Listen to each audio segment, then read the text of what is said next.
엄마가 화장실에서 넘어져서 혼자 못 일어나겠어. 좀 와줄 수 있니? 엄마, 현수한테 연락하세요. 현수한테 연락했는데 안 받아. 그럼 며느리한테 연락해보세요. 미순아, 제발 좀 와줘. 엄마 혼자 무서워.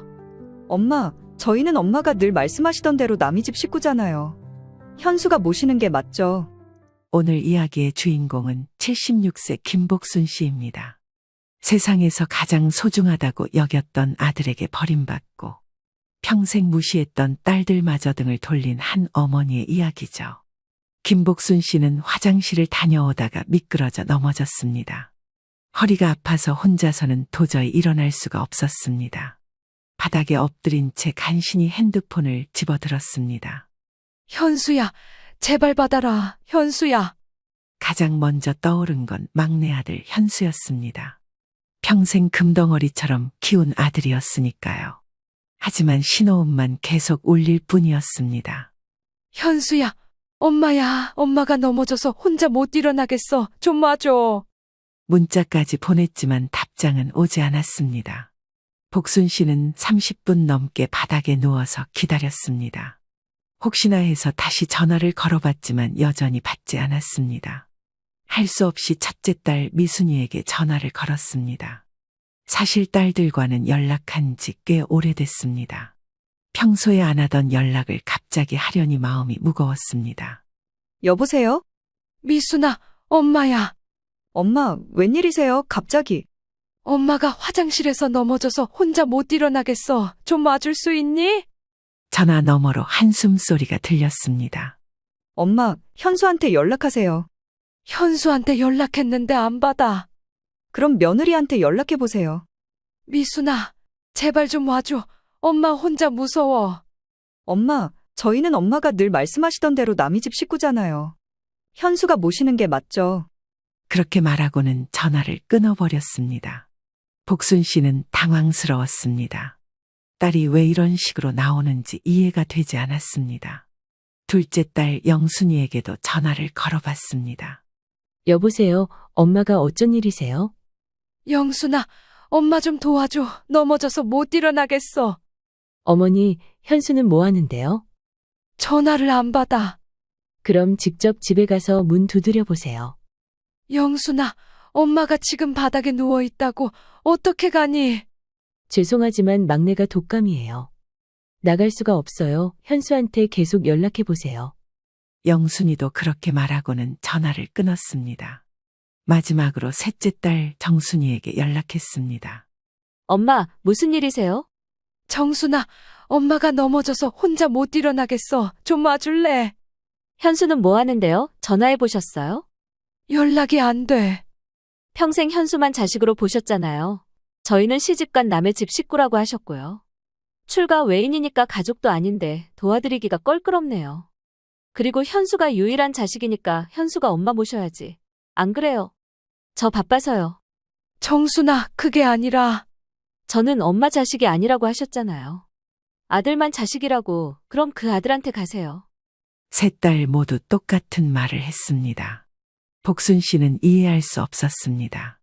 자식들이 어떻게 이럴 수 있는지 말이죠. 결국 119에 신고할 수밖에 없었습니다. 구급대원들이 와서 복순 씨를 일으켜 세워줬습니다. 다행히 큰 부상은 없었지만 허리를 삐끗했습니다. 고맙습니다. 자식들이 다 바빠서. 할머니, 괜찮으세요? 병원에 가보시는 게 좋을 것 같은데요. 아들놈이 오면 병원 갈 거예요. 하지만 그날 밤까지도 현수는 오지 않았습니다. 복순 씨는 혼자서 진통제를 먹고 버텼습니다. 이게 바로 76년을 살아온 김복순 씨의 현실이었습니다. 평생 아들 하나만 믿고 살았는데 정작 그 아들은 어머니의 부름에 답하지 않았습니다. 그리고 무시하고 차별했던 딸들마저 냉정하게 돌아섰습니다. 과연 김복순 씨에게 무슨 일이 있었던 걸까요? 왜 자식들이 모두 어머니를 외면하게 된 걸까요? 김복순 씨의 이야기는 50년 전으로 거슬러 올라갑니다. 26살의 새댁이었던 복순 씨에게 첫 아이가 생겼을 때의 일이었습니다. 산부인과에서 의사가 말했습니다. 축하합니다. 딸입니다. 복순 씨는 실망을 감출 수 없었습니다. 그 시절엔 첫째는 당연히 아들이어야 한다고 생각했거든요. 시어머니의 표정도 좋지 않았습니다. 첫째가 딸이네. 아들 낳을 때까지 계속 낳아야겠어. 우리 집 대를 끊어놓을 작정 아니면 몸조리 끝나는 대로 부지런히 노력해라. 그렇게 태어난 게 첫째 딸 미순이었습니다. 2년 후 둘째 영순이가 태어났을 때도 마찬가지였습니다. 복순 씨는 한숨이 나왔습니다. 주변 사람들의 시선도 부담스러웠습니다. 복순이가 딸 만났네. 아들 복이 없나 봐. 사내를 못 낳으면 집안이 끊어지는데 어쩌려고 그래? 그런 말들을 들을 때마다 복순 씨는 위축됐습니다. 마치 자신이 죄를 지은 것 같았습니다. 셋째 정순이가 태어났을 때는 더했습니다. 또 딸이야. 이 집안에 아들 복이 없나? 네가 정녕 우리 집 대를 끊으려고 작정을 한 게로구나. 이래서 집안에 여자가 잘 들어와야 한다는 건데 내가 널 믿은 게 죄다. 그렇게 좋다는 거 다 해먹였는데도 어쩜 줄줄이 딸만 낳아. 복순 씨는 스스로를 자책했습니다. 왜 아들을 낳지 못하는지, 자신이 부족한 건 아닌지 매일 고민했습니다. 그러다 드디어 막내 현수가 태어났습니다. 축하합니다. 아들입니다. 복순 씨는 눈물이 났습니다. 드디어 아들을 낳았다는 기쁨이었습니다. 더 이상 주변 사람들의 눈치를 보지 않아도 되었고, 온 세상을 다 가진 기분이었습니다. 온 집안이 잔치 분위기였습니다. 아들을 낳았다고 시어머니는 복순 씨를 극진히 대했습니다. 이웃들도 축하 인사를 하러 줄을 섰습니다. 복순 씨는 그때의 기쁨을 평생 잊을 수 없었습니다. 아들을 낳은 순간 자신의 존재 가치가 달라진 것 같았거든요. 그 순간부터 복순 씨에게 현수는 특별한 존재가 됐습니다. 딸 셋은 그저 아들을 낳기 위한 과정이었고 아들 현수만이 진짜 보물이었습니다. 현수의 100일 잔치는 동네 사람들 모두가 모일 만큼 크게 열었습니다. 딸들 때는 가족끼리만 조용히 했는데 말이죠. 현수가 걸음마를 시작했을 때도 온 동네에 자랑했습니다. 반면 딸들에게는 관심이 없었습니다. 미순이가 또래보다 빨리 말을 했을 때도, 영순이가 그림을 잘 그렸을 때도, 정순이가 노래를 잘했을 때도 무덤덤했습니다. 딸들이 뭘 해도 복순 씨의 관심은 오직 현수에게만 쏠려 있었습니다. 현수가 5살이 됐을 때 유치원에 보냈습니다. 딸들은 집에서 놀았는데 말이죠. 그때부터 차별이 본격적으로 시작됐습니다. 현수만 특별 대우를 받았고 딸들은 뒷전이었습니다. 현수가 7살이 되던 해 복순 씨는 딸들을 불러 모았습니다. 너희들 잘 들어. 현수가 이제 초등학생이 돼. 너희들이 현수 잘 챙겨야 한다. 현수는 남자고 너희들은 여자니까. 나중에 너희들은 시집가면 남의 집 식구가 되는 거야. 그렇게 젊은 시절 복순 씨는 딸들에게 못을 박았습니다. 너희들은 현수와 다르다고, 현수가 더 중요하다고 말이죠. 딸들은 어린 마음에도 서운했지만 어쩔 수 없었습니다. 그게 그 시절의 현실이었거든요. 아들과 딸은 태생부터 다르다고 여겨지던 시대였습니다. 하지만 복순 씨는 그게 당연하다고 생각했습니다. 아들은 집안의 대를 이을 소중한 존재이고 딸들은 언젠가 떠날 임시 거주자라고 여겼던 거죠. 현수가 초등학교에 입학하면서 복순 씨의 차별은 더욱 노골적이었습니다. 집안의 모든 것이 현수 위주로 돌아갔습니다. 아침마다 복순 씨는 현수만을 위한 특별한 식단을 차렸습니다. 비싼 돈을 주고 사 먹어야 했던 우유도 오직 현수의 몫이었죠. 딸들이 한 모금만 마시고 싶다고 떼를 써도 소용이 없었습니다. 학용품이나 옷, 커가면서 필요한 물건을 살 때에도 예외는 아니었습니다.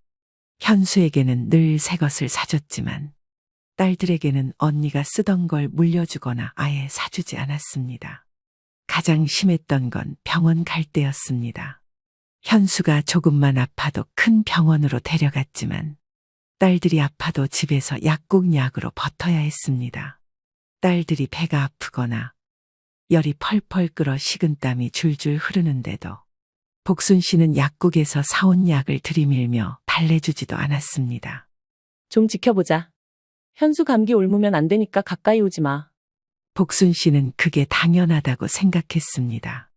아들은 특별하고 딸들은 그냥 그런 존재라고 여겼던 거죠. 하지만 딸들의 마음속에는 서운함과 원망이 쌓여가고 있었습니다. 왜 같은 자식인데 이렇게 다르게 대하는지, 자신들은 정말 사랑받을 가치가 없는 건지 의문이 들기 시작했습니다. 딸들이 20살을 넘어서면서 복순 씨의 차별은 더욱 심해졌습니다. 차별을 받으며 자란 딸들은 고등학교를 마친 뒤 곧바로 공장이나 직장에 취직을 해야 했습니다. 하루 종일 고생해서 번 돈은 살림에 보태야 했으니까요. 하지만 그 살림이라는 것도 오로지 막내 아들 현수만을 위해 갖춰진 구색일 뿐이었습니다. 특히 결혼 문제에서 그 차이는 극명하게 드러났습니다. 첫째 딸 미순이가 23살이 되던 해 남자친구가 생겼다고 집에 데려왔습니다. 엄마, 소개해드릴 사람이 있어요. 누군데? 제 남자친구예요. 결혼 생각하고 있어요. 복순 씨는 별로 반가워하지 않았습니다. 그래? 집은 어디고 하는 일은 뭐야? 안녕하세요. 공무원 준비하고 있습니다. 공무원? 언제 될지도 모르는 걸 가지고? 미순아, 네가 벌어서 먹여 살릴 거야? 엄마, 왜 그렇게 말씀하세요? 사람 무한하게. 현실적으로 생각해야지.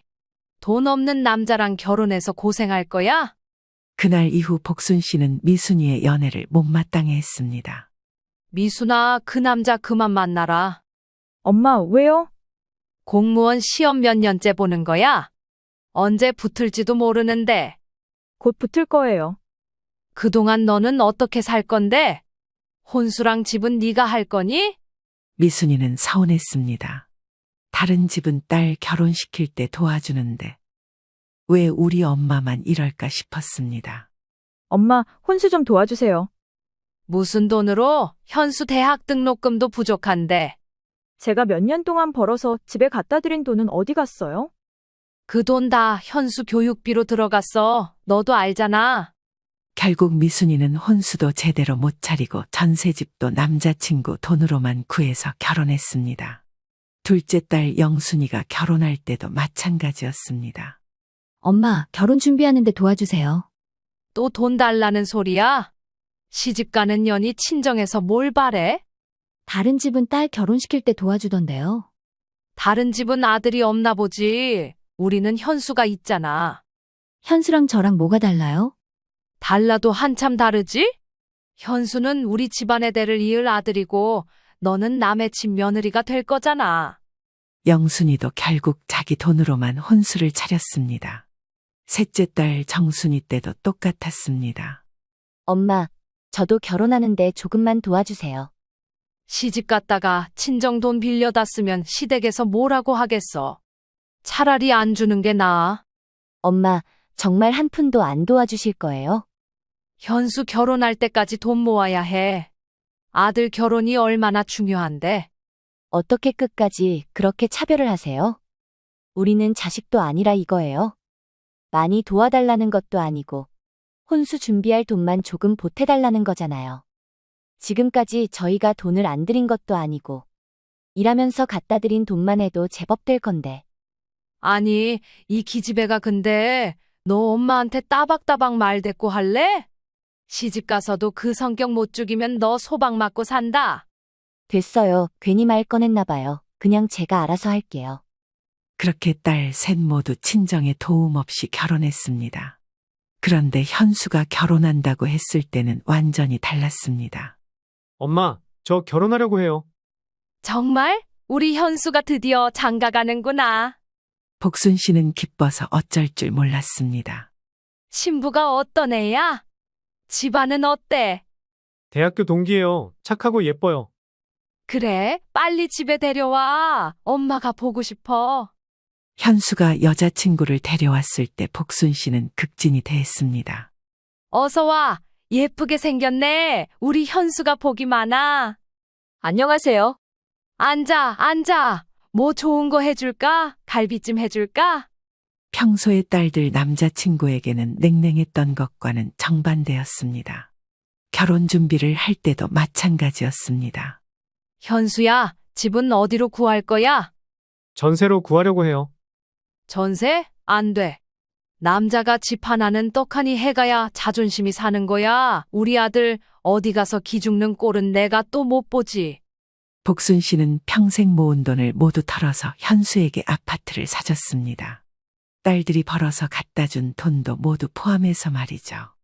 엄마, 고마워요. 뭐가 고마워? 아들 집 사주는 건 당연한 거지. 혼수도 마찬가지였습니다. 신혼살림을 처음부터 끝까지 현수 씨 부부가 원하는 대로 완벽하게 차려줬습니다. 현수야, 부족한 거 없지? 엄마가 다 해주셔서 부족한 게 없어요. 우리 며느리가 불편하면 안 되니까. 그런데 딸들이 이 소식을 들었을 때는 분노했습니다. 엄마, 현수한테 집을 사주셨다고요? 그래, 아들 집 사주는 게 뭐가 이상해? 저희가 결혼할 때는 한 푼도 안 도와주시면서요. 너희들은 시댁에서 해주잖아. 시댁에서 안 해줬는데요. 그건 너희들이 운이 나빴던 거지. 미순이가 더 이상 참지 못하고 따졌습니다. 엄마, 저희도 엄마 자식이잖아요. 왜 이렇게 차별하세요? 차별이라니 무슨 소리야? 현수는 아들이고 너희들은 딸이잖아. 그래서 뭐가 달라요? 현수는 우리 집안을 이어갈 아들이야. 너희들은 시집 가면 남의 집 식구가 되는 거고. 엄마, 저희가 그동안 집에 갖다 드린 돈은 뭐예요? 그 돈으로 현수 키운 거야. 너희들이 현수 교육시키는데 도움을 준 거지. 딸들은 허탈했습니다. 자신들이 번 돈이 모두 막내를 위해 쓰였다는 사실을 그제야 정확히 알게 됐습니다. 그래도 자식이니까 키워준 은혜에 보답하고자 실은 내색하지 않고 버는 월급의 일정 부분을 갖다 바쳤습니다. 엄마, 정말 너무하세요. 뭐가 너무해? 너희들 다 시집 잘 갔잖아. 저희는 혼자 힘으로 한 거예요. 그래서 더 대견하지. 우리 딸들 능력이 있어서. 복순 씨는 딸들의 분노를 이해하지 못했습니다. 아들과 딸을 다르게 대하는 게 당연하다고 생각했거든요. 그날 이후 딸들은 어머니와 점점 소원해졌습니다. 명절에도 억지로 오는 기분이었고 평소에도 연락을 잘하지 않았습니다. 현수가 결혼한 지 5년이 지났을 때 복순 씨에게 큰 불행이 찾아왔습니다. 남편이 갑자기 심장마비로 세상을 떠난 것이었습니다. 병원에서 의사가 말했습니다. 유가족분이세요. 안타깝지만 돌아가셨습니다. 그럴 리가 없어요. 아침에도 멀쩡했는데. 급성 심근경색이었습니다. 손쓸 시간이 없었어요. 복순 씨는 하늘이 무너지는 기분이었습니다. 50년을 함께 산 남편이 갑자기 떠나다니 믿어지지 않았습니다. 장례식장에서 딸들이 모두 달려왔습니다. 엄마, 괜찮으세요? 미순아, 아빠가 돌아가셨다. 급성 심근경색이래. 손 쓸 새도 없이 그렇게 가셨다. 엄마, 저희가 도와드릴게요. 엄마, 혼자 계시면 안 되니까 저희 집에서 지내세요. 딸들은 어머니를 걱정했습니다. 그동안 서운한 일이 많았지만 그래도 혈육이었거든요. 하지만 복순 씨는 딸들의 제안을 거절했습니다. 현수가 있으니까 괜찮아. 엄마, 현수도 신혼이고 며느리도 있는데 어려우실 거예요. 아들이 부모 모시는 건 당연한 거야. 현수가 알아서 할 거야. 딸들은 서운했지만 어쩔 수 없었습니다. 장례를 치르는 동안에도 복순 씨는 오직 현수에게만 의지했습니다. 현수야, 아빠 일 다 네가 처리해야 해. 엄마는 모르겠어. 알겠어요, 엄마. 부동산이며 보험이며 다 네 이름으로 바꿔놔야 하고.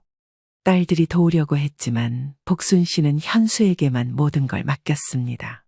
엄마, 저희도 도와드릴 수 있어요. 현수가 하면 돼. 너희들은 신경 쓰지 마. 아버지 유산 정리하는 일도 같이 해야 하는 거 아니에요? 그런 건 아들이 하는 거야. 너희들은 몰라도 돼. 복순 씨는 남편의 모든 재산을 현수 명의로 넘겼습니다. 딸들에게는 한 푼도 상속해 주지 않았습니다.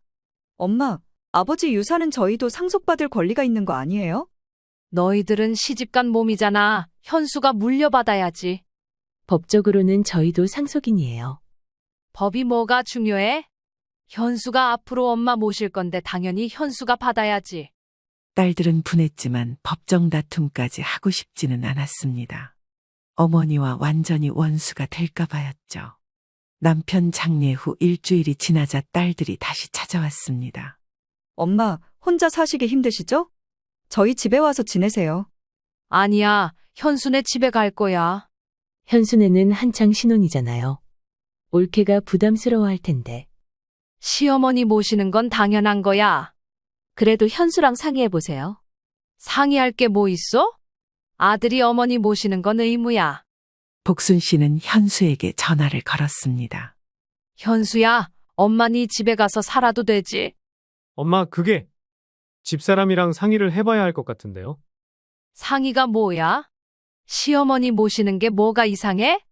아니에요. 그런데 집이 좀 좁아서. 좁으면 큰 집으로 이사 가면 되잖아. 며느리가 전화를 받고 받았습니다. 어머니, 저희 집이 정말 좁아서 모시기가 어려울 것 같아요. 뭐라고? 시어머니 모시기 어렵다고? 그런 뜻이 아니라 공간이 부족해서요. 그럼 큰 집으로 이사 가면 되잖아. 내가 돈 보탤게. 어머니, 저희도 계획이 있어서요.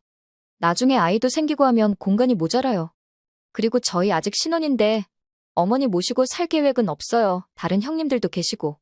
복순 씨는 며느리의 반응이 못마땅했습니다. 현수야, 새아기가 뭐라고 하는 거야? 엄마, 조금만 기다려주세요. 집 구하는 걸 생각해 볼게요. 생각해 본다고? 지금 당장 엄마가 혼자 있어서 무서운데?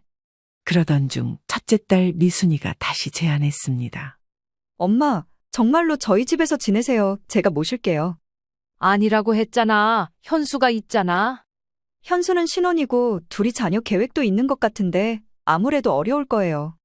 그래도 아들한테 가는 게 맞아. 너희들은 남이 집 며느리잖아. 둘째 딸 영순이도 마찬가지였습니다. 엄마, 저희가 번갈아 가면서 모시면 안 될까요? 번갈아? 그럼 내가 이 집 저 집 떠돌아다니라는 소리야? 그런 뜻이 아니라. 현수 하나 있으면 되는 거야. 왜 자꾸 끼어들려고 해? 복순 씨는 끝까지 현수에게만 의지하려고 했습니다. 딸들의 도움은 필요 없다고 생각했죠. 셋째 딸 정순이도 포기하지 않고 설득했습니다. 엄마, 현수 힘들 거예요. 저희가 도와드려야죠. 정순아, 너희들은 시집간 몸이야. 친정일에 신경 쓸 필요 없어. 엄마도 저희 친정 엄마인데요. 그래도 현수가 아들이니까 현수가 해야지. 그놈의 아들 타령 좀 그만하세요. 현수가 엄마 모신다고 이야기나 했어요? 왜 자꾸 그런 고집을 피우세요? 그러다가 현수가 안 모신다고 하면 그땐 어떡할 건데요? 진짜 답답하네. 지금까지 내가 현수한테 해준 게 얼만데 날 외면할 리가 없어. 니들이 지금 아버지 재산도 못 받고 날 어떻게 구슬려서 한 몫이라도 챙겨보려고 수쓰는 것 같은데? 어림도 없다. 와, 어떻게 그런 말을 하세요? 시끄러워. 꼴도 보기 싫으니까 그만들 가. 결국 딸들은 모두 포기했습니다. 어머니가 끝까지 현수만 고집하니 더 이상 어쩔 수 없었습니다. 하지만 이때부터 딸들의 마음은 완전히 돌아서기 시작했습니다. 아버지가 돌아가신 슬픈 상황에서도 어머니는 오직 아들만 생각하고 있었거든요. 난 엄마를 이해할 수가 없다. 그러고 싶지도 않고 이제는. 정말 엄마한테는 현수밖에 없는 것 같아. 딸들은 자식이 아니라는 거. 옛날 사람이니까 그러려니 이해하고 넘어가려고 했는데 난 포기야. 두 손 두 발 다 들었어. 그러게 아버지 돌아가신 걸로도 슬픈데 엄마까지 이러니까 더 서러워.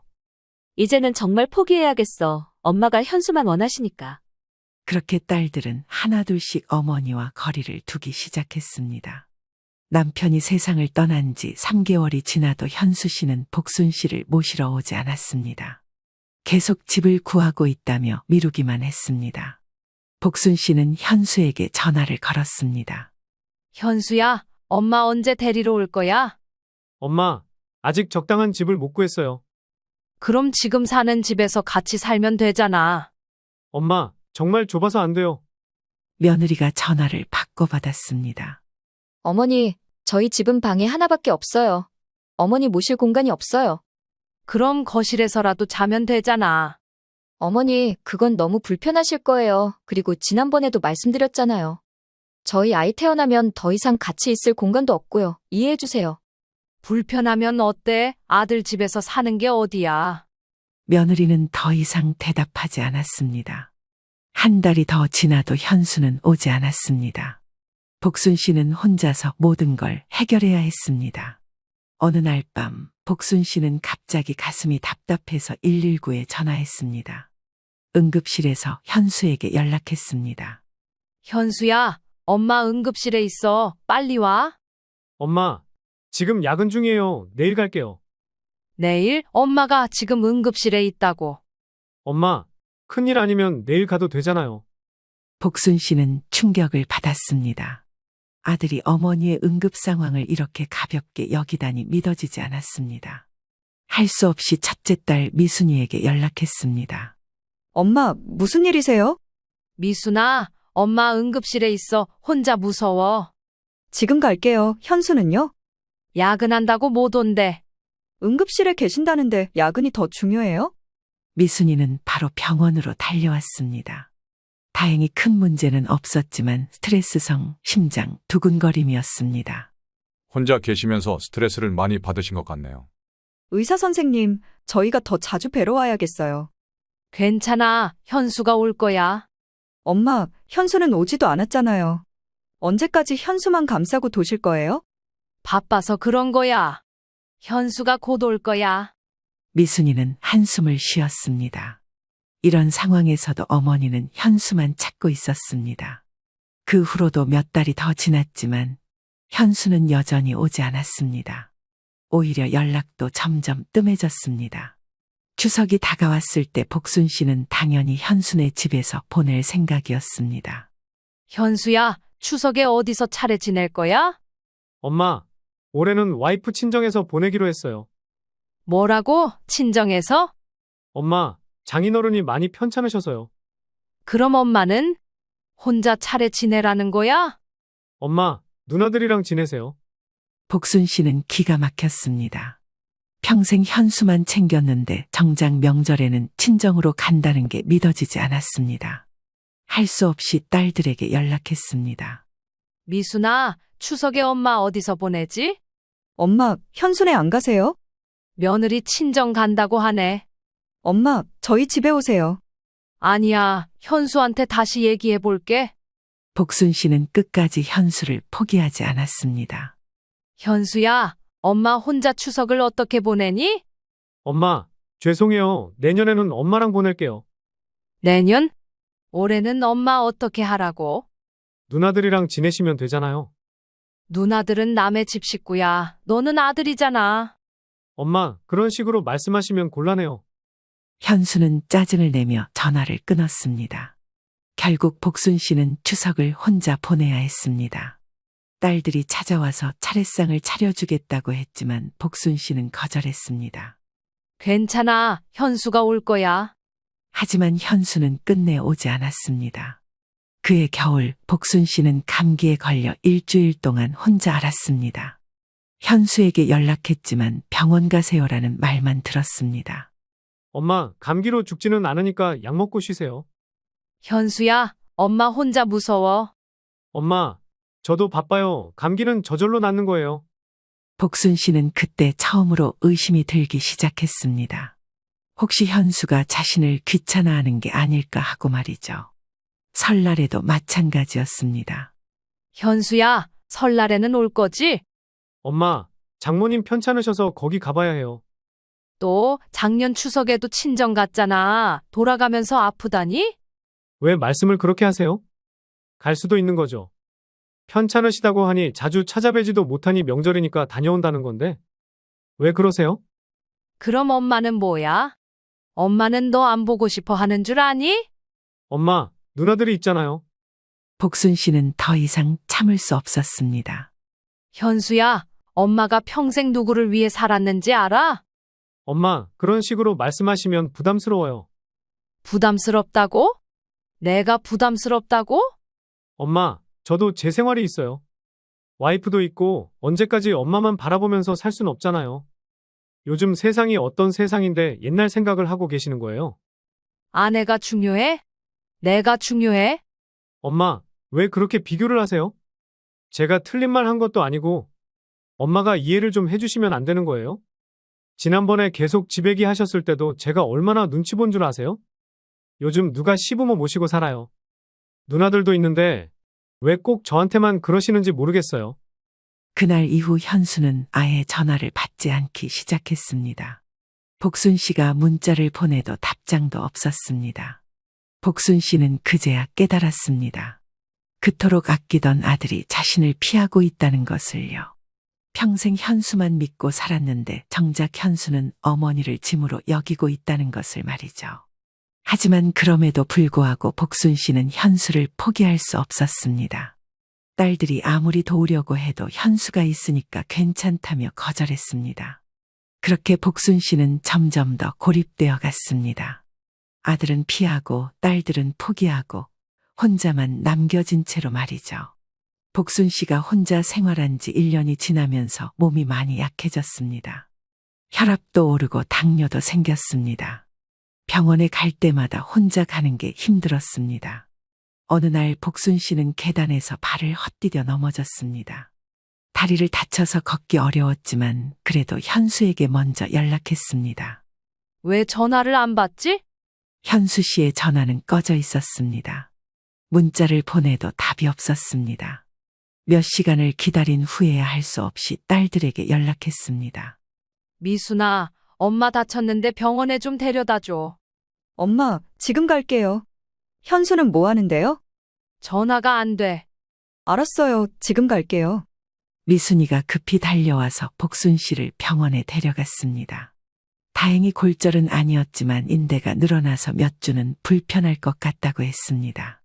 혼자 계시면 위험하니까 누군가 돌봐드려야 할 것 같은데요. 의사 선생님, 제가 돌볼게요. 아니야, 현수가 돌볼 거야. 엄마, 현수는 연락도 안 되잖아요. 무슨 수로 현수가 엄마를 돌본다고 그러세요? 연락도 안 되는 애한테? 연락이 될 거야. 하지만 며칠이 지나도 현수는 연락조차 없었습니다. 결국 미순이가 복순 씨를 돌봐야 했습니다. 엄마, 제가 며칠 더 돌볼게요. 고마워. 하지만 현수가 오면 네가 안 해도 돼. 엄마, 솔직히 말씀드릴게요. 현수는 안 올 것 같아요. 무슨 소리야? 현수가 안 와? 그럴 리 없어. 미순이는 더 이상 참을 수 없었습니다. 엄마, 현수 집에 직접 가봤어요. 올케가 나와서 하는 얘기가 어머니는 딸들이 모시는 게 맞다고 하더라고요. 그리고 엄마 불편하대요. 자꾸만 오려고 그러고 모시고 살라는 말도 너무 대놓고 한다고요.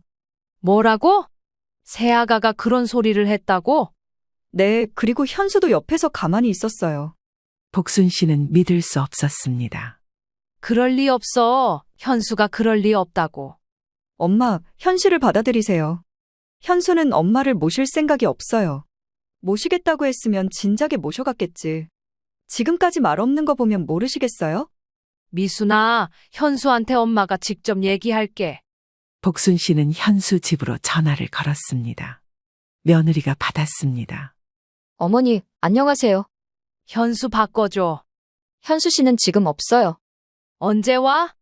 어머니, 솔직히 말씀드릴게요. 저희는 어머니를 모실 생각이 없어요. 뭐라고? 저희 집은 좁고 애도 아직 어리고 제가 직장도 다녀야 해서 어머니를 모실 여건이 안 돼요.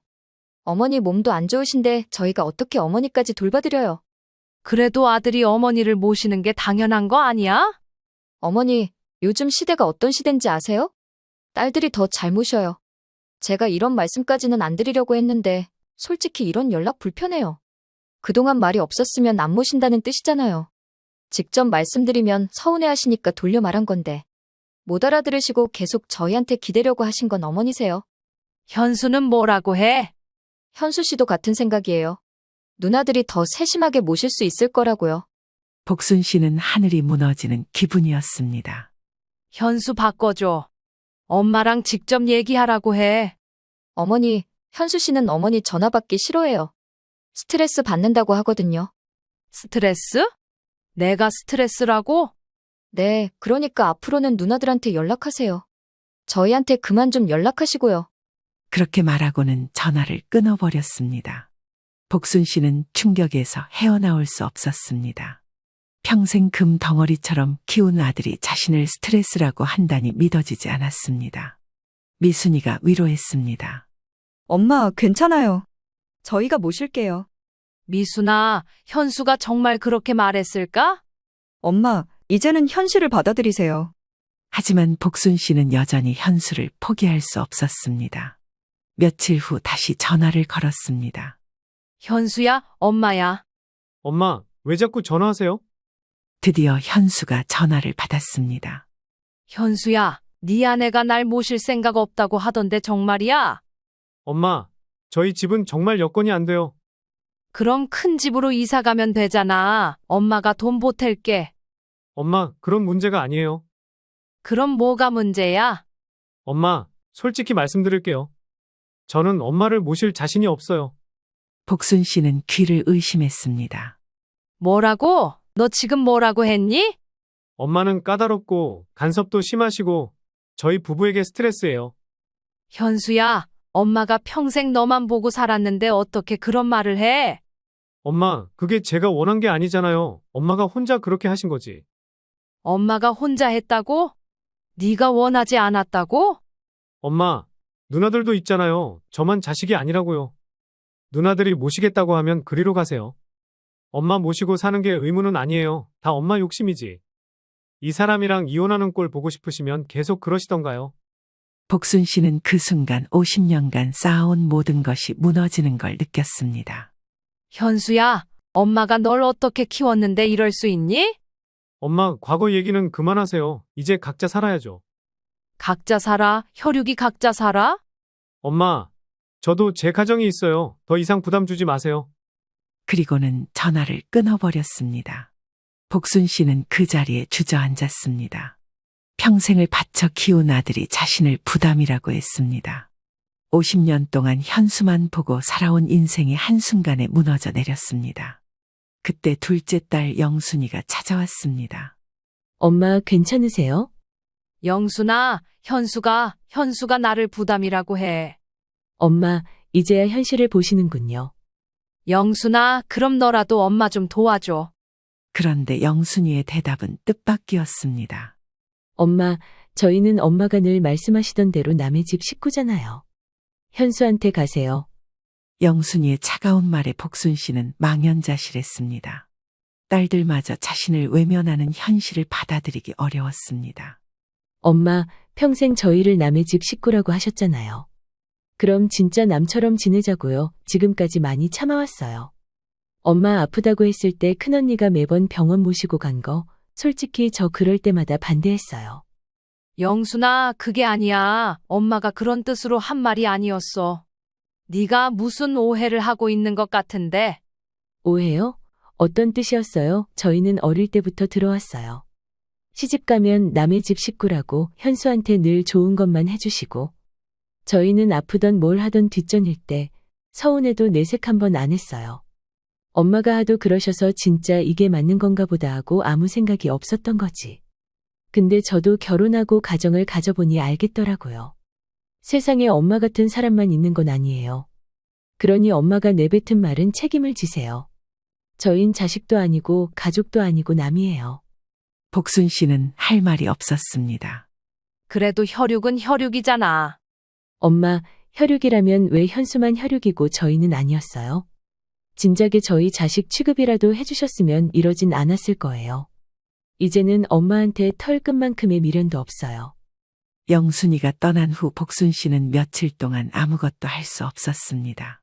밥도 제대로 못 먹고 잠도 못 잤습니다.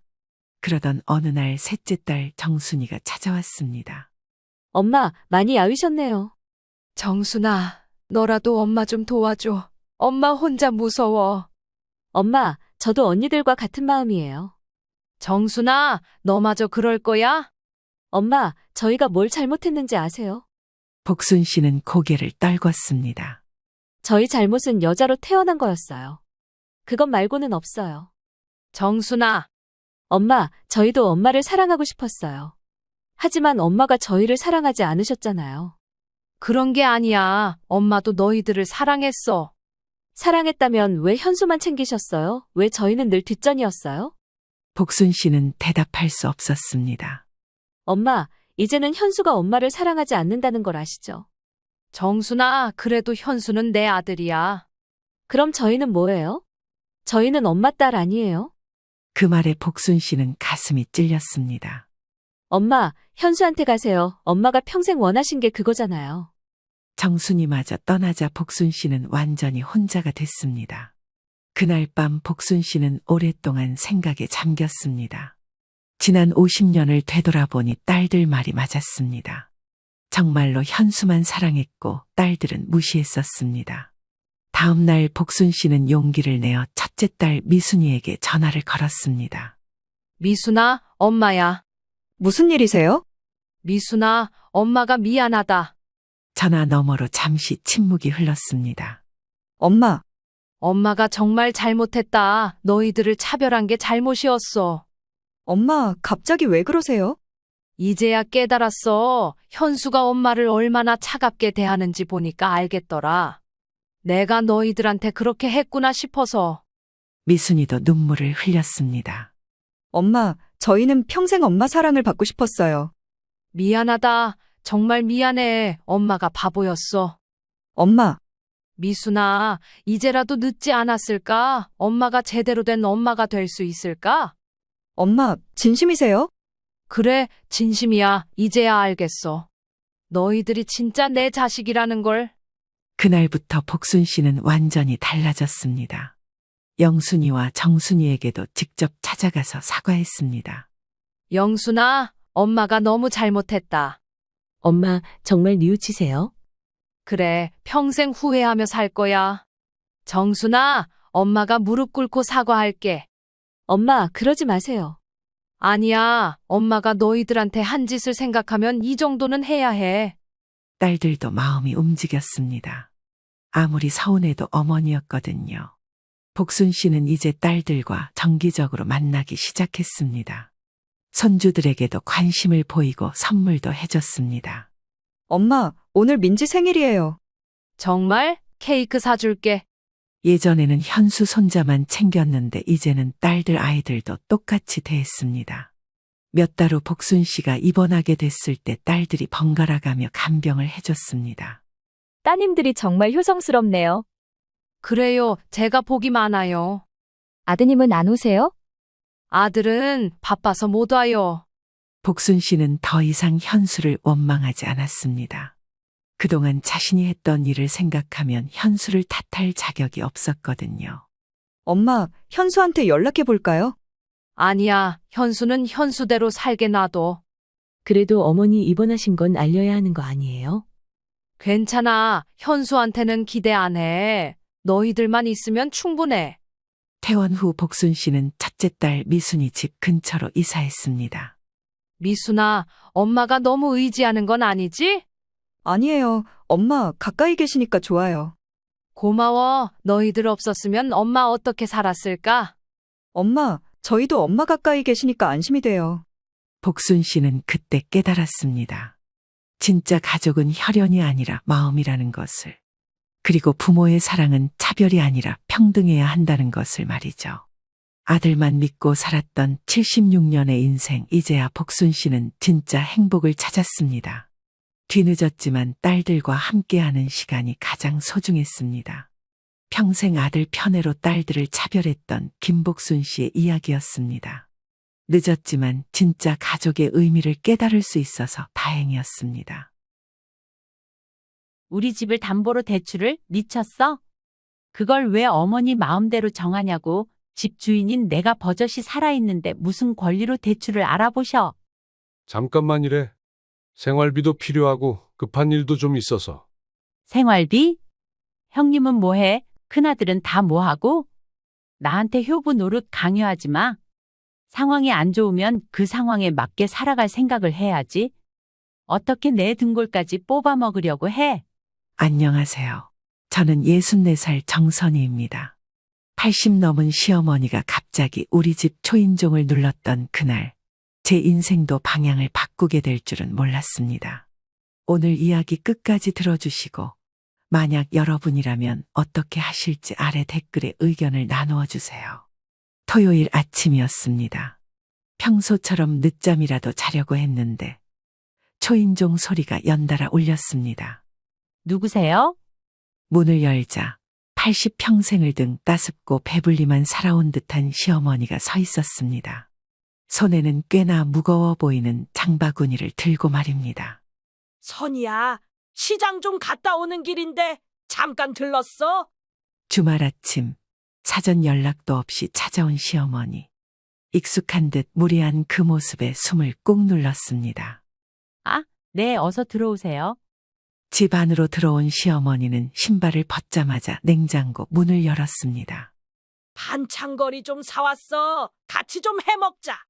억지로 웃으며 대답했습니다. 그럼 잠깐만 기다리세요. 저 씻고 나올게요. 샤워기를 틀면서도 뭔가 불안했습니다. 시어머니는 평소에도 즉흥적인 방문을 일삼았지만 오늘은 뭔가 느낌이 달랐습니다. 바람 앞에 등불처럼 불안한 직감이 들었죠.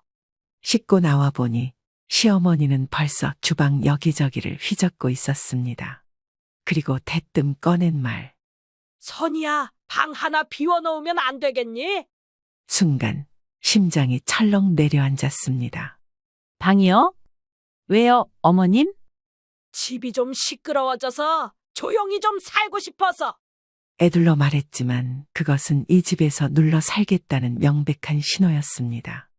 마침 남편도 외출해서 돌아왔습니다. 어머니 오셨어요? 어색하게 웃으며 슬쩍 제 눈치를 살폈습니다. 그 표정을 보는 순간 모든 조각이 맞춰졌습니다. 이 사람들 이미 다 짜고 있었구나. 조심스레 소파에 앉은 시어머니는 손등을 어루만지며 말을 이어갔습니다. 아휴, 80 넘으니 사람 취급도 못 받아. 큰 놈네 집은 복잡거려서 도저히 못 있겠고. 큰놈, 즉 아주버님 부부 얘기였습니다. 형님 댁에 계셨던 거 아니었어요?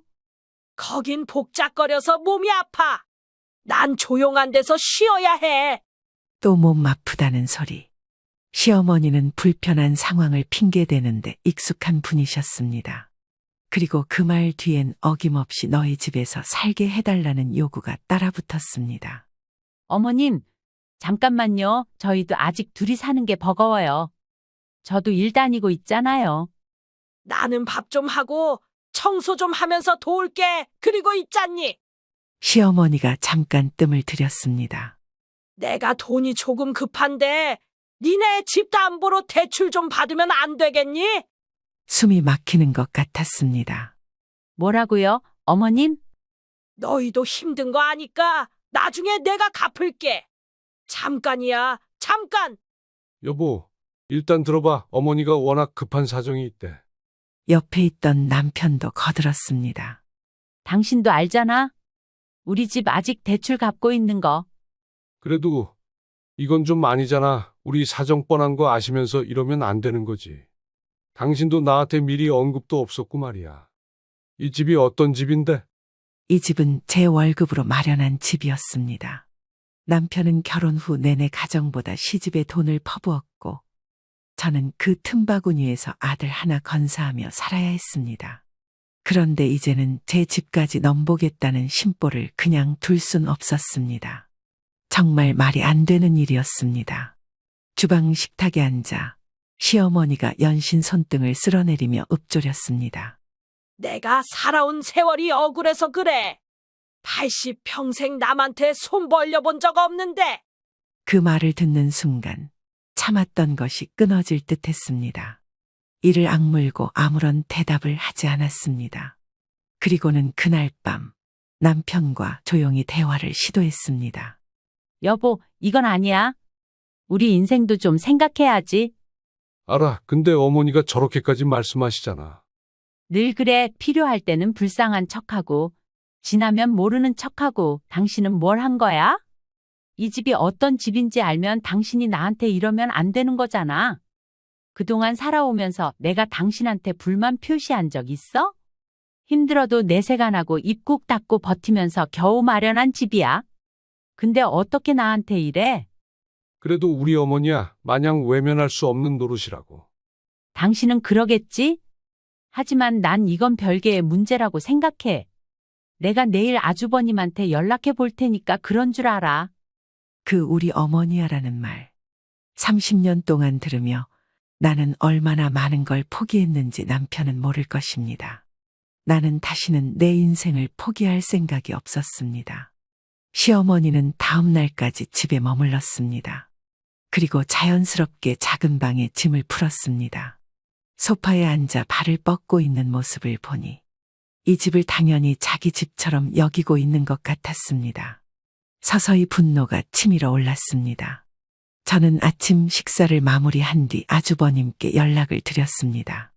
재수 씨가 이 시간에 어쩐 일이에요? 우리 엄마 그 집에 가셨다면서요? 어떻게 거기서 사시겠대? 아주버님, 죄송한데 저 어머니 못 모셔요. 갑자기 이런 상황도 당황스럽고요.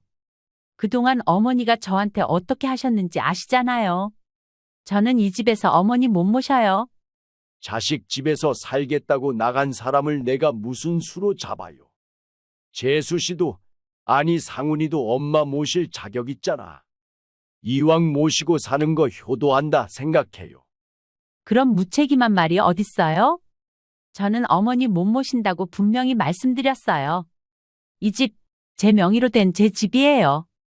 이혼을 하던 집을 팔아버리던 할 거니까 어머니 모시고 가세요. 거참 되게 빡빡하게 구네.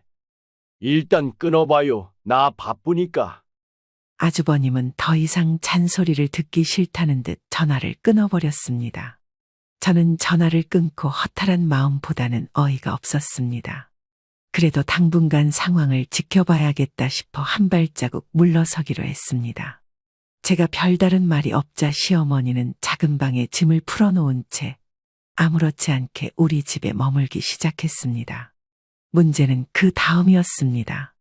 며칠 후 평소보다 늦게 퇴근한 저를 기다리고 있던 남편이 어색하게 말을 꺼냈습니다. 선이야, 우리 집 서류 있지? 무슨 서류? 집 등기부등본 말이야. 그걸 왜 찾아? 남편은 얼버무리듯 웃으며 말했습니다. 어머니가 필요하대. 담보로 대출 좀 알아보려고. 그 말을 듣는 순간 피가 거꾸로 솟는 기분이었습니다. 우리 집을 담보로 대출을 미쳤어? 그걸 왜 어머니 마음대로 정하냐고. 집 주인인 내가 버젓이 살아있는데 무슨 권리로 대출을 알아보셔. 잠깐만이래. 생활비도 필요하고 급한 일도 좀 있어서. 생활비? 형님은 뭐해? 큰아들은 다 뭐하고? 나한테 효부 노릇 강요하지 마. 상황이 안 좋으면 그 상황에 맞게 살아갈 생각을 해야지. 어떻게 내 등골까지 뽑아 먹으려고 해? 멀쩡한 자식이 둘이나 있는데 내가 왜 그래야 하냐고. 난 절대 동의 못해. 혹여나 대출 알아보신다고 해고 내 동의 없인 대출 못 받아. 남편은 눈을 피하며 말을 흐렸습니다. 형도 사정이 있대. 사정이란 말.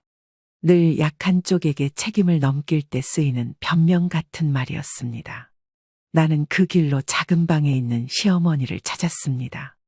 어머님, 담보 대출 이야기 들었어요. 대체 무슨 일이에요? 시어머니는 아무렇지 않게 손을 내저었습니다. 아이고야, 뭘 그렇게 심각하게 생각해? 잠깐 좀 쓰자는 거지. 어머님, 저희 집도 아직 대출 남았어요. 여유 있는 집 아니에요? 너희야, 아직 젊으니까 벌면 되지. 나는 80이야, 선이야. 어머니가 그렇게 말씀하시면 안 되죠. 제가 이 집 어떻게 마련한 건데요? 그리고 멋대로 담보대출 알아보신다고 했다고요? 제가 동의할 것 같아요? 무슨 생각으로 그러시는 거예요? 마냥 일 저지르고 보면 제가 어쩔 수 없이 넘어갈 줄 알았어요? 대출은 꿈도 꾸지 마세요. 이 집 제 명이니까 어디 한번 건드려 보시던가요? 가만히 있진 않을 겁니다. 어머, 너 지금 이 시애미한테 말하는 꼬락서니 좀 봐. 내가 잠깐만 빌린다잖니. 왜 말을 그렇게 하니? 시애미를 아주 못된 사람 만들고 있어? 그 말의 순간 숨이 턱 막혔습니다. 나이만 무기 삼아 며느리를 짓누르려는 저 뻔뻔함. 지금껏 참아온 서러움이 목 끝까지 차올랐습니다. 어머님, 저희 인생도 소중해요. 우리 재민이 결혼도 준비해야 하고 저도 곧 퇴직할지 몰라요. 그리고 까놓고 말해서 어머니 나이에 일을 할 수 있는 것도 아니고 어떻게 갚으실 건데요? 전 그 말 믿지도 못하고 믿고 싶지도 않고요. 아무튼 안 되는 겁니다. 그깟 돈 몇 푼이 뭐가 중요하냐? 가족인데. 돈 몇 푼. 내가 몇십 년 동안 아끼고 모은 돈을 그렇게 쉽게 이야기하는 시어머니였습니다. 그날 밤, 저는 다시 남편과 단둘이 마주 앉았습니다. 여보, 솔직히 말해. 당신 이 일 알고 있었지? 나는 그냥 어머니가 힘드시니까 돕고 싶었어. 우리 인생은, 우리 노후는? 어머니가 그렇게 급한 사정인데 외면할 수가 없잖아. 외면해야 했습니다. 이제는 외면해야만 했습니다. 며칠 뒤 정말로 일이 벌어졌습니다. 은행에서 걸려온 전화. 정선희 님 맞으신가요? 현재 귀하 소유 주택에 대해 대출 심사가 접수됐습니다. 말도 안 되는 이야기였습니다. 나는 허겁지겁 은행으로 달려갔습니다. 등기부등본에는 분명히 내 이름만 있었지만 신청인은 이복순이었습니다. 담보 제공 동의서에는 남편의 서명이 되어 있었습니다. 머리가 멍해졌습니다. 집안에서 터져나오는 분노를 가까스로 누르고 은행 직원에게 말했습니다. 그 서류, 제 동의 없이는 무효입니다. 남편이 서명했어도 상관없어요. 이 집은 공동 소유가 아니니까요. 은행 직원은 고개를 끄덕였습니다. 맞습니다. 소유자 동의 없으면 대출 불가입니다. 이상해서 연락드린 거예요. 숨을 돌릴 수 있었지만 마음 한구석은 깊게 찢어진 듯 했습니다. 그날 밤 저는 남편과 시어머니 앞에 서서 담담히 말했습니다. 어머님, 여보, 앞으로 우리 집 얘기는 다시는 꺼내지 마세요. 은행에서 전화 왔더라고요. 그 계약 무효라고 했으니까 어디 한번 해보시려면 끝까지 해보세요. 다시 한번 말씀드리지만 이 집 제 돈 주고 산 제 명예예요. 이 사람 집은 단 1%도 없다고요. 아시겠어요? 여보, 그렇게까지 해야겠어? 못할 것도 없지. 눈 뜨고 코 베이게 생겼는데 나라고 가만히 있으라고? 앞으로 살아갈 날이 얼마나 중요한데? 내가 왜 무턱대고 가망도 없는 일에 손을 벌려야 해? 아무리 가족이라도 이건 아니지. 난 절대 못 해주니까 그렇게 알아. 한 번만 더 대출의 대자라도 꺼내기만 해봐. 그날이 우리가 마주하는 마지막 날이 될 테니까. 내가 잘못했다. 선이야. 잠깐 힘 좀 빌리려던 거였어. 잠깐이 아니라 우리 인생 전체를 담보로 삼으려던 거잖아요. 시어머니는 입술을 깨물며 고개를 떨궜습니다. 남편은 어설픈 변명을 하려다 말았습니다. 이 사람들에게 더는 기대하지 않기로 했습니다. 며칠 후 아들 이재민에게도 사실을 털어놓았습니다. 재민아, 혹시 우리 집에 문제가 생겨도 넌 신경 쓰지 마. 엄마, 무슨 일이야? 그냥 엄마가 알아서 할게. 엄마 힘들게 하지 마. 아빠나 할머니도. 아들은 짧게 말했지만 속마음을 다 읽을 수 있었습니다. 재민이는 이미 오래전부터 집안 사정을 눈치채고 있었습니다. 밤이 깊었습니다. 작은 방 문틈으로 새어나오는 불빛을 보며 생각했습니다. 어차피 이 집은 내 피와 땀으로 지킨 거야. 어차피 이 사람들은 내 편이 아니야. 이제는 제 자신을 스스로 지켜야 할 때인 것 같았습니다. 아무리 가족이라고 해도 무조건 보듬어 줄 수는 없는 노릇이었으니까요. 담보대출 소동이 잠잠해진 후에도 집안에는 묘한 긴장감이 감돌았습니다. 시어머니는 작은 방에 눌러앉았고 남편은 하루가 다르게 말수가 줄어들었습니다. 하지만 저는 알고 있었습니다. 이 고요함은 폭풍 전의 고요라는 것을요. 어느 날 저녁 남편과 마주 앉아 밥을 먹는데 무심코 던진 말에 심장이 얼어붙었습니다. 여보, 어머니한테 월 50만 원 정도 드리자. 뭐라고? 생활비라도 좀 드려야지. 식구가 하나 늘었잖아. 그 순간 나는 젓가락을 내려놓았습니다. 당신은 아직도 정신을 못 차렸구나. 아니, 부모님 모시는 건 당연한 거잖아. 우리 집에서 살면서 우리 집 담보로 대출까지 시도해놓고 생활비까지 요구하는 게 당연해? 식구가 늘었으면 여기 들어와서 사는 사람이 오히려 생활비를 보태야 하는 거 아니야? 집안일은 누가 하는데? 그거 누가 알아줘? 어머니가 뭐 대단한 걸 바라는 것도 아니잖아. 그냥 생활비 좀 보태달라는 거잖아. 당신 말대로라면 앞으로 어머님이 무슨 사고를 쳐도 우리가 다 떠안아야겠네. 그건 또 왜 그렇게 몰아가? 몰아가는 게 아니었습니다.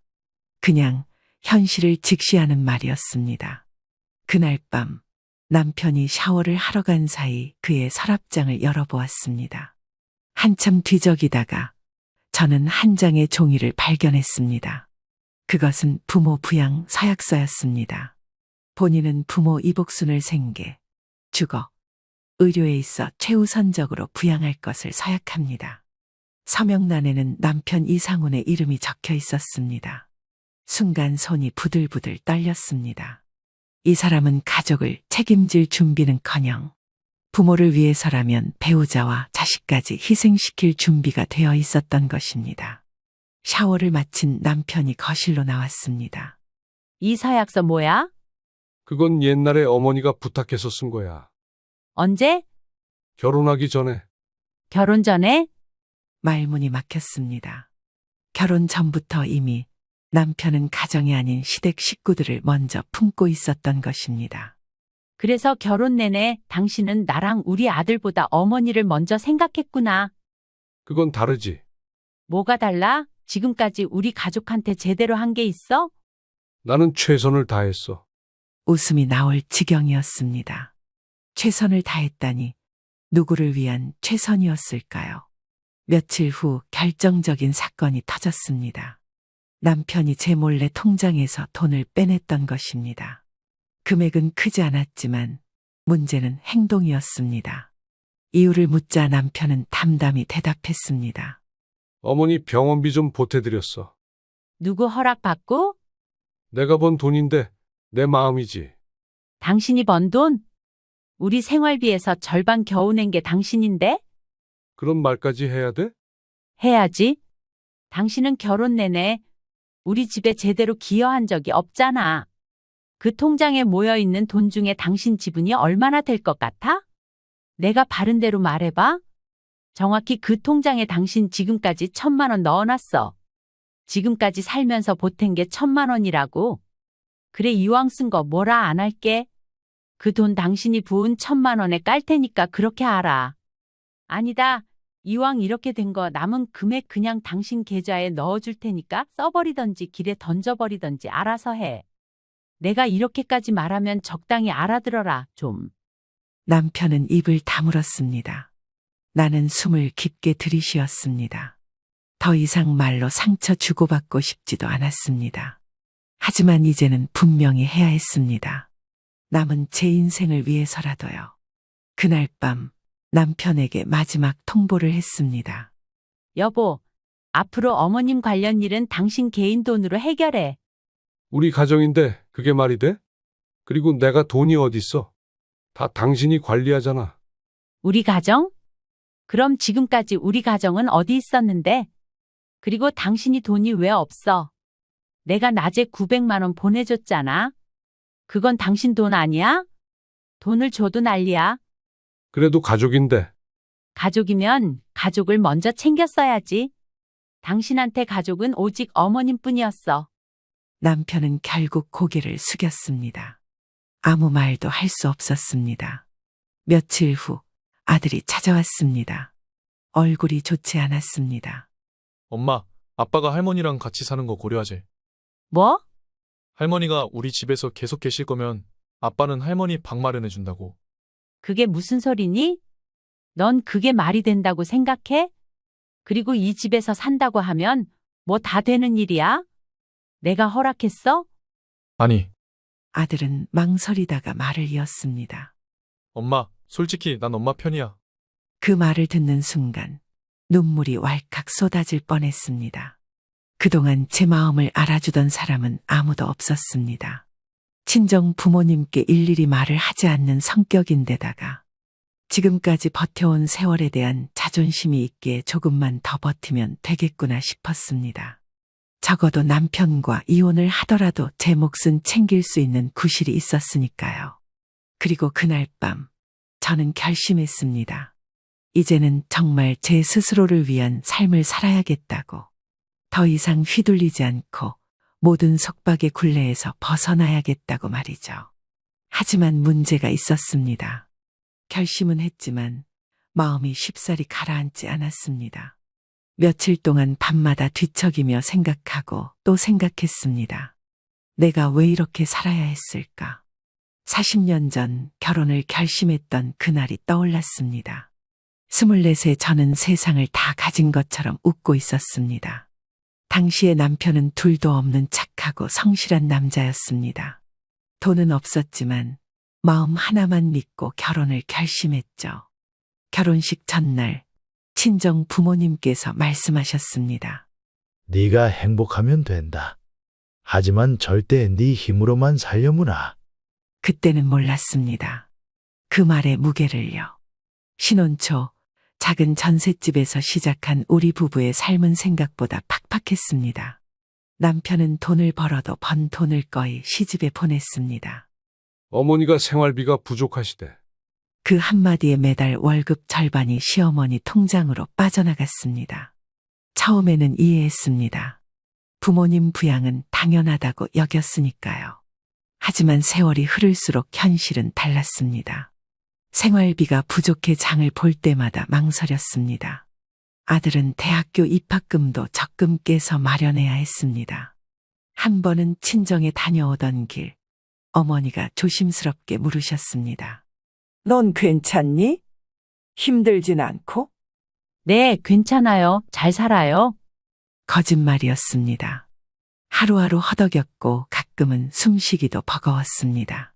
하지만 친정 부모님께 걱정 끼치고 싶지 않았습니다. 남편은 시어머니에게 한없이 따뜻했습니다. 어머니, 뭐 필요한 거 있어요? 말만 하세요. 하지만 가족, 특히 저와 아들에게는 늘 무심했습니다. 기념일은 있기 일쑤였고 가족 여행 한 번 제대로 가본 적도 없었습니다. 아들은 어린 시절부터 아버지에게 서운함을 품고 컸습니다. 아빠는 할머니만 좋아해. 아이가 토라질 때마다 저는 다독이며 말했습니다. 그래도 아빠는 우리 가족이야. 하지만 점점 아들도 마음의 거리를 두기 시작했습니다. 그렇게 살아온 세월 30년. 저는 허리띠를 졸라매며 모았습니다. 남편이 가져다 주는 돈은 얼마 되지 않았지만 야금야금 저축했습니다. 아이가 유치원, 학교에 다니기 시작한 뒤부터는 조금씩 남는 시간을 이용해 아르바이트도 했습니다. 공장에 취직해 주간 근무를 해보기도 했고, 점심시간에 식당에서 설거지하는 일을 해보기도 했죠. 그렇게 모은 돈으로 아들 대학 보내고 결국 우리 집도 마련했습니다. 하지만 지금 시어머니의 행동으로 이런 몹쓸 상황이 돼버리고 말았습니다. 남편은 내게 상의 한마디 없이 도장을 찍으려 했습니다. 어느 날 시어머니가 무심하게 던진 말이 마음을 후벼 팠습니다. 선이야, 그래도 네 덕에 우리 아들 편하게 산다. 네가 아끼고 아낀 덕분에 상훈이도 어깨 펴고 살잖아. 순간 울컥했습니다. 내가 아끼고 아낀 건 남편만을 위해서가 아니라 우리 가족을 위해서였습니다. 남편이 시집에 퍼부은 돈을 메꾸느라 제 삶을 쥐어짜야 했습니다. 그런데 그 모든 수고를 남편을 위한 것으로 치부하다니 참담했습니다. 그날 밤 남편에게 말했습니다. 여보, 나 이제 못 참겠어. 뭘 그렇게까지 생각해? 30년 동안 참고 살았어. 더는 못해. 당신이 나한테 이러면 안 되는 거야. 그동안 우리 나 몰라라 한 거 다 이해하고 넘어간다고 쳐? 그런데 아무리 생각해도 이건 아닌 것 같아? 그래도 가족인데. 당신한테 가족은 누구야? 나야, 어머님이야? 남편은 대답하지 못했습니다. 답을 알고 있었기 때문입니다. 며칠 후 시어머니가 또 집을 어지럽혔습니다. 이번엔 집 계약서를 찾아보겠다고 난리를 쳤습니다. 내가 좀 알아볼게. 좋은 조건으로 대출 받을 수도 있어. 어머님, 그만하세요. 왜 그렇게 쪼잔하니? 가족끼리 뭘 그깟 돈 몇 푼 대출 받는다고? 쪼잔? 내 인생을 담보로 잡겠다는 사람이 나보고 쪼잔하다고. 더는 참을 수 없었습니다. 어머님, 제발 저희 인생에서 손 떼주세요. 이 집 제 집이라고요. 그이가 바깥으로 놔둘 때 저희는 뒷전이고 어머니만 감싸고 돌 때 저희가 먹고 싶은 거, 입고 싶은 거 다 참아가면서 한두 푼 모은 걸로 마련한 집이에요. 제 명의로 된 제 집이라고요. 뭐야, 이 싸가지 없는 게. 부부 공동재산이라는 게 있어. 이게 어떻게 네 집이야? 네 명의로 되어 있어도 우리 상훈이 아니었으면 네가 우리 집안에 빌붙어 있을 수나 있었겠어? 소리 지르는 시어머니를 뒤로하고 나는 조용히 방으로 들어왔습니다. 그날 밤 이혼 서류를 꺼냈습니다. 다음 날 아침 남편에게 이혼서를 내밀었습니다. 여보, 나 이제 끝낼래. 여보, 진정해. 생각 좀 해봐. 생각 끝났어. 더는 당신 가족한테 내 인생을 빼앗기고 싶지 않아. 나도 변할게. 늦었어. 지금까지 난 할 만큼 했다고 봐. 더 이상 미련도 없고 앞으로 살아갈 날은 조금 더 행복해도 되잖아. 이런 식으로 살고 싶지는 않아. 그러니까 끝내. 변하지 않을 것을 알았습니다. 이미 30년을 봐왔으니까. 한 번 효자병에 걸린 사람은 절대 고치지 못합니다. 그날 밤 아들이 조심스럽게 묻습니다. 엄마, 진짜 이혼할 거야? 그래야 엄마가 살아. 응, 난 엄마 편이야. 그 한마디가 그렇게 고마울 수 없었습니다. 나는 아들을 안고 오랫동안 울었습니다. 이혼을 결심하고 나니 오히려 마음이 편해졌습니다. 한참을 눌러놓았던 숨을 이제야 내쉴 수 있는 것 같았습니다. 무엇보다 아들 이재민의 지지가 큰 힘이 되었습니다. 엄마, 미안해. 그동안 말은 못했지만 나도 답답했어. 아니야. 네 잘못은 아니야. 엄마가 너무 오래 참고 산 거지? 재민이는 며칠 동안이나 틈틈이 집안일을 도왔습니다. 마치 짐을 나누어 지겠다는 듯이. 그 모습을 보며 마음 한쪽이 짠했습니다. 아들한테까지 이런 부담을 주고 싶지 않았습니다. 다음 날 아침 남편이 말을 걸어왔습니다. 여보, 다시 생각해보면 안 될까? 무슨 생각? 이혼 말이야. 우리 다시 시작할 수 있을 것 같아. 다시 시작? 우리 언제 끝났는지 기억은 해? 내가 왜 이러는지 이해는 하냐고. 나 정말 변할게. 변하려고 했으면 진작 변했어야지. 남편은 고개를 숙였습니다. 사람은 쉽게 변하지 않습니다. 특히 30년 동안 몸에 밴 사고방식은 더더욱. 저는 조용히 움직였습니다. 집 계약서를 다시 점검하고 변호사와 상담 예약도 잡았습니다. 이혼 소송과 더불어 혹시 모를 상황에 대비하기 위함이었습니다. 이혼 절차를 준비하는 동안 차분하게 미래를 설계했습니다. 혼자가 되더라도 괜찮을 거라고 믿었습니다. 이미 긴 세월 혼자 견디며 살아왔으니까요. 한편 시어머니는 집안에서 점점 기세가 등등해졌습니다. 제가 조용히 있으니 이제는 뭐라도 된 마냥 있는 힘껏 힘을 주기 시작했죠. 내가 몸이 불편하니까 애 좀 봐줄까 했는데. 눈 가리고 아웅하는 소리였습니다. 30년간 손 하나 까딱 안 하던 분이 이제 와서 무슨 자식 걱정이라고. 더군다나 아들이 한두 살 먹은 어린애도 아니고 훌쩍 자란 30대 청년인데 왜 저런 소리를 하나 싶었습니다. 끝까지 막 나가려고 하시는구나. 정말 끝을 보려고 하시는구나 싶었죠. 어머님, 이제 그만하셔도 돼요? 뭘 그만해? 저희 집 문제는 저희가 알아서 할게요. 그리고 대출 받으시려고 자꾸 저 간보는 것 같은데 그런 생각은 하지 않으시는 게 좋을 거예요? 제가 분명히 가만 안 있는다고 했어요. 시어머니는 표정이 굳더니 방문을 쾅 닫고 들어갔습니다. 그 모습이 마치 어린아이처럼 느껴졌습니다. 며칠 뒤 정식으로 이혼 서류를 준비해 남편 앞에 내밀었습니다. 여보, 더 미루지 말자. 정리하자. 진짜야? 응, 진짜야. 나 정말 후회하고 있어. 그런 말 이제 소용없어. 남편은 두 손으로 얼굴을 감쌌습니다. 하지만 나는 더 이상 흔들리지 않았습니다. 내 인생, 이제는 내가 지켜야 했습니다. 변호사 사무실에 방문한 날, 상담을 마치고 나오는 길에 하늘을 올려다봤습니다. 유난히 맑은 하늘이었습니다. 그 순간 깨달았습니다. 나는 지금 진짜로 내 인생을 찾으러 가고 있다는 걸. 집으로 돌아오자마자 필요한 서류를 하나씩 정리했습니다. 오래전부터 준비해두었던 재정관리표도 다시 펼쳤습니다. 늘 미래를 대비해 조금씩 모아두었던 돈. 그게 이렇게 든든한 힘이 되어줄 줄은 몰랐습니다. 아들은 방에서 나와 조심스럽게 물었습니다. 엄마, 나중에 따로 살 거야? 응, 그래야지. 나도 엄마랑 같이 살까? 괜찮아, 재민아. 넌 네 삶을 살아. 엄마, 나 혼자 살아도 돼. 근데 엄마 혼자 외롭지 않게 하고 싶어. 아들은 어느새 훌쩍 커버렸습니다. 마음이 찡했습니다. 그래, 우리 서로 도와가면서 살자.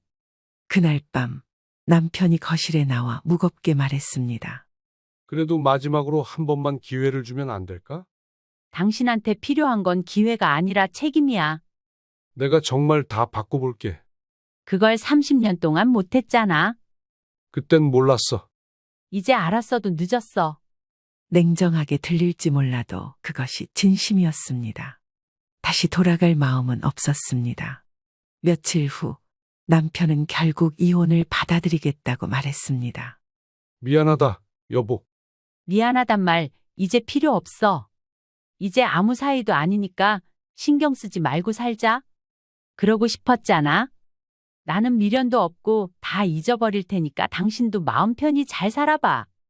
그 말과 함께 저는 40년의 속박에서 한 걸음 벗어났습니다. 그리고 다시 계획을 세웠습니다. 하고 싶은 것들이 너무나 많았습니다. 그동안은 가정이라는 이름 아래 포기해야 했던 것들. 이제는 누구 눈치도 보지 않고 진짜 나로 살아야 했습니다. 마지막으로 나는 나 자신과 약속했습니다. 다시는 내 삶을 남에게 맡기지 않겠다. 다시는 나를 희생시키지 않겠다.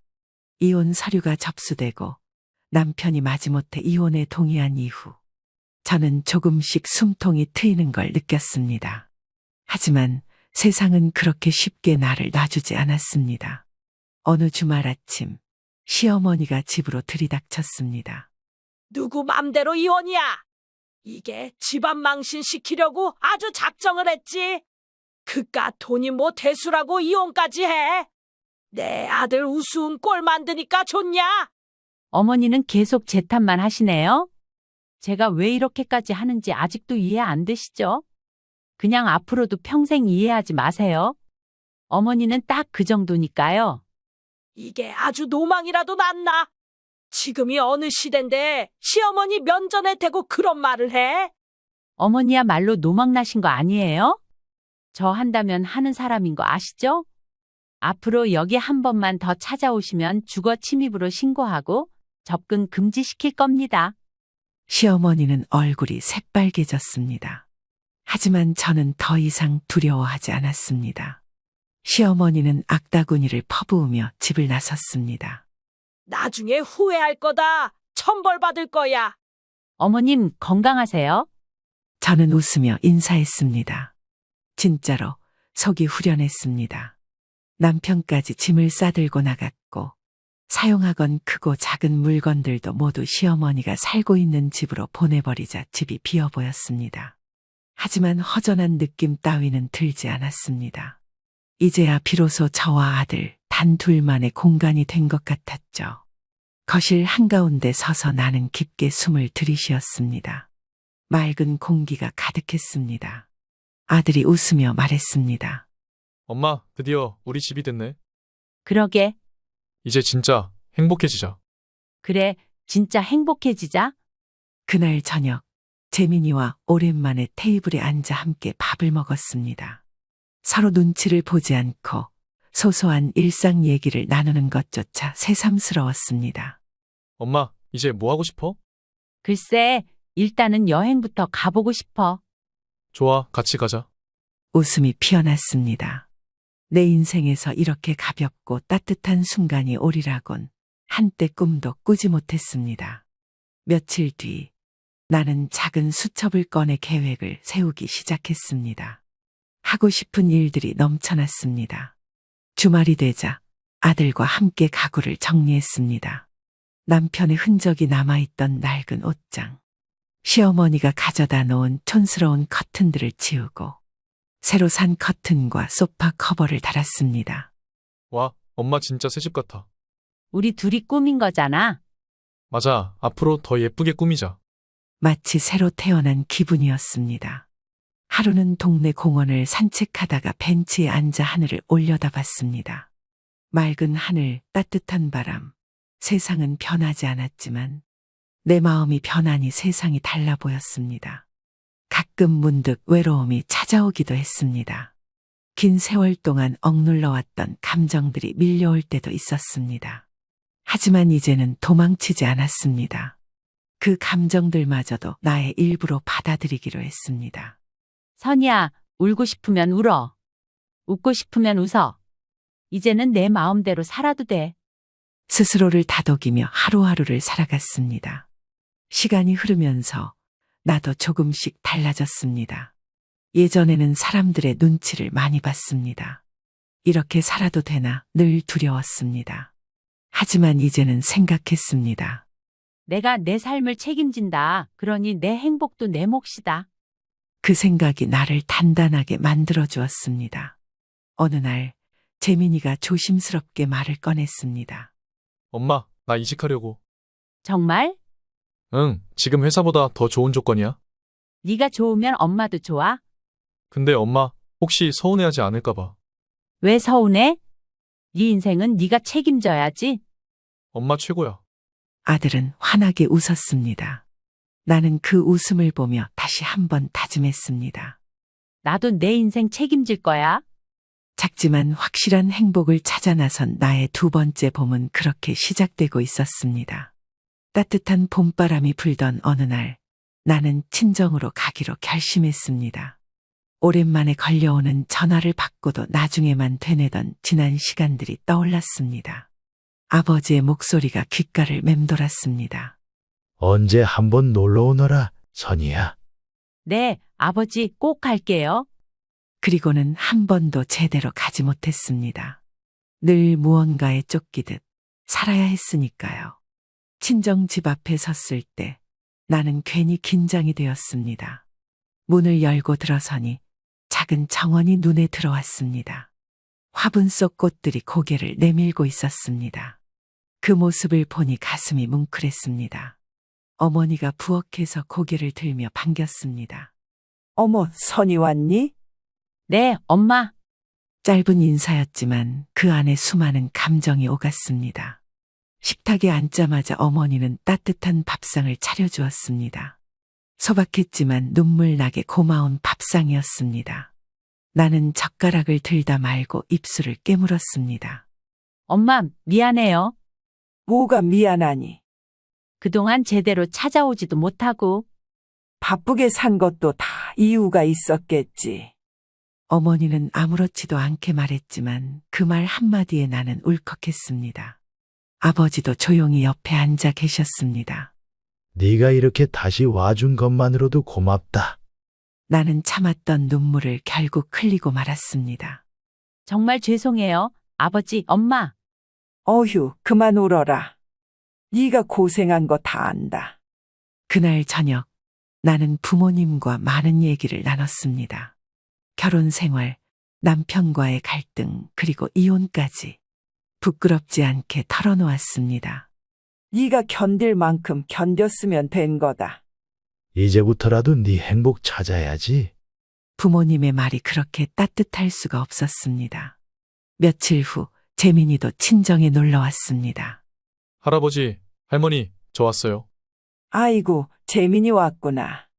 어머니는 반가워서 재민이 손을 꼭 잡았습니다. 아버지는 손주를 보며 빙그레 웃었습니다. 남자 대장부가 됐구나. 엄마랑 저 이제 서로 의지하면서 잘 살 거예요. 그래, 니들끼리 잘 살아라. 이젠 네 엄마도 좀 쉬어야지. 그날 밤 친정집 마루에 나란히 앉아 별을 바라보았습니다. 오래전 어린 시절처럼.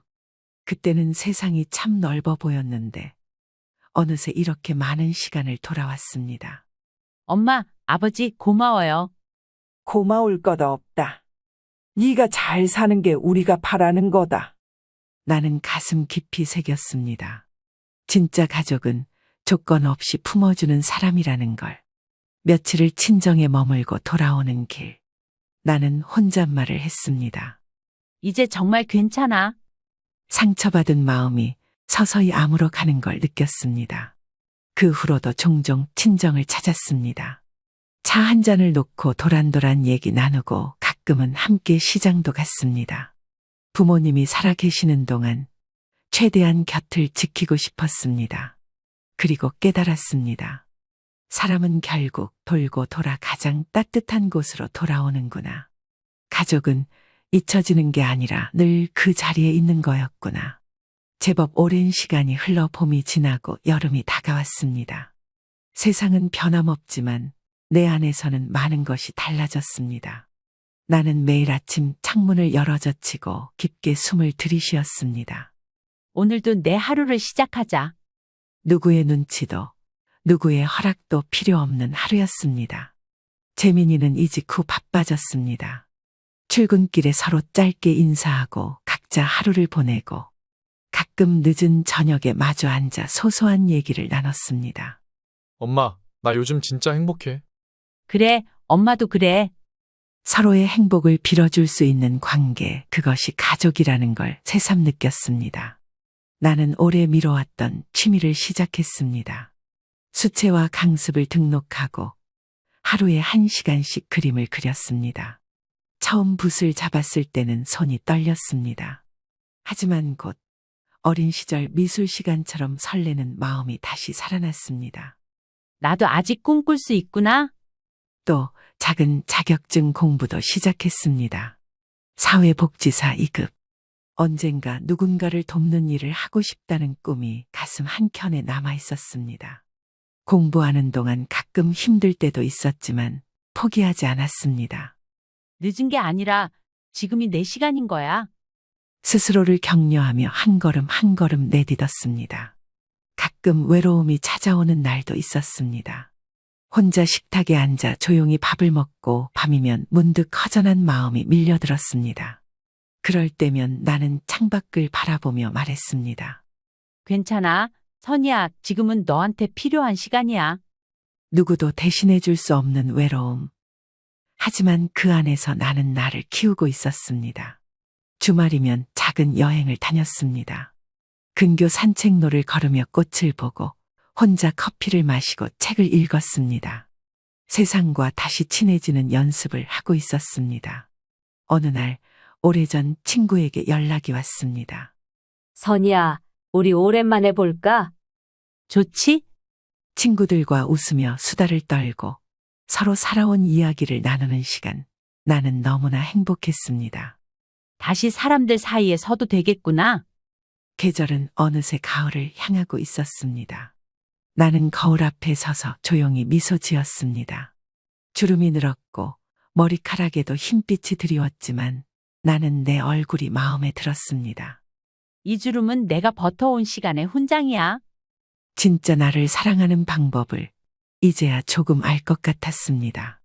가끔은 미래가 막막할 때도 있었습니다.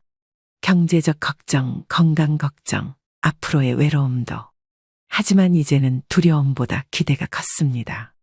내가 결정하고 내가 책임지는 인생.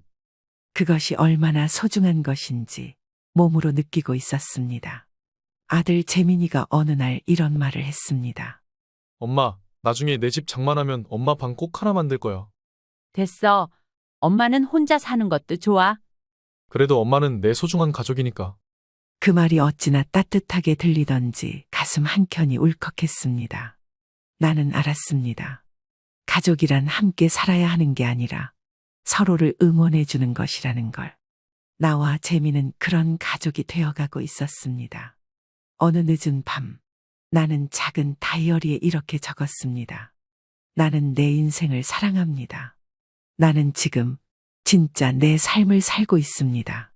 긴 터널을 지나 나는 드디어 빛을 찾았습니다.